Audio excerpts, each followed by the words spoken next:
sida gobolka Sool iska horimaad baa ka dhacay deegaanka kala bayd dad baa ku dhintay arinta halkee la marinaya bismillaahir rahmaanir rahiim waxay arintaas waxay u baahan tahay in la baaro oo la ogaado waxa jira dadka ku qaatay gacanta sharciga si askariga iyo askarta ayaa ku qaatay marka baaritaan rasmi ah la helo waa in cidii marka dambiga gacanta ku qaadatay ama waxa leeyahay sharciga gacanta ku qaadatay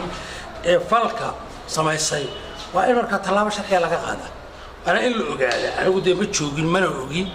laakiin waa in baaritaan rasmi ah lagu sameeyo militariga iyo hay'adaha kale amniga ay ogaadaan sababtoo in waxa soo kale ay ka dhacaan magaalooyin maamulka jiray waqti dheer ma aha cidda hawsha ku shaqalay waa in talaabo sharciga ka waafaqsan labada dhanba haddii uu dadka shicibka ah ee meesha qoryaha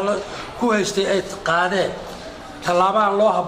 habbooneen oo ay gacanta ku qaateen sharciga waa in laga qaadaa talaabo haddii saraakiisha iyo askarta meesha jooga ay sharciga iyagu gees mareen hadday labadoodu dambiga leeyihiin way jirtaa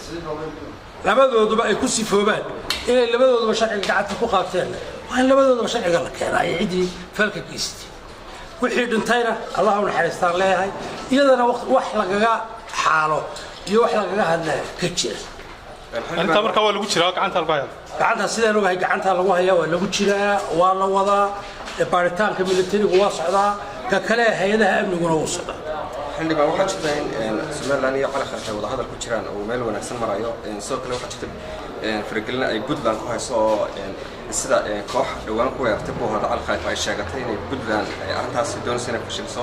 oo maamulka bulshada dabada ku haysa sidoo warta أنا horta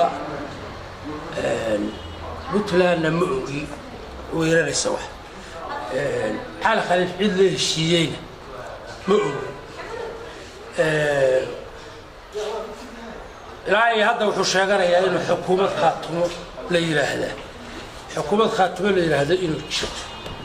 anigu ilaa uu yiraahdo Somaliland darbaana waxaan u aqoonsanahay inuu yahay ninkii dhintooday cid kasta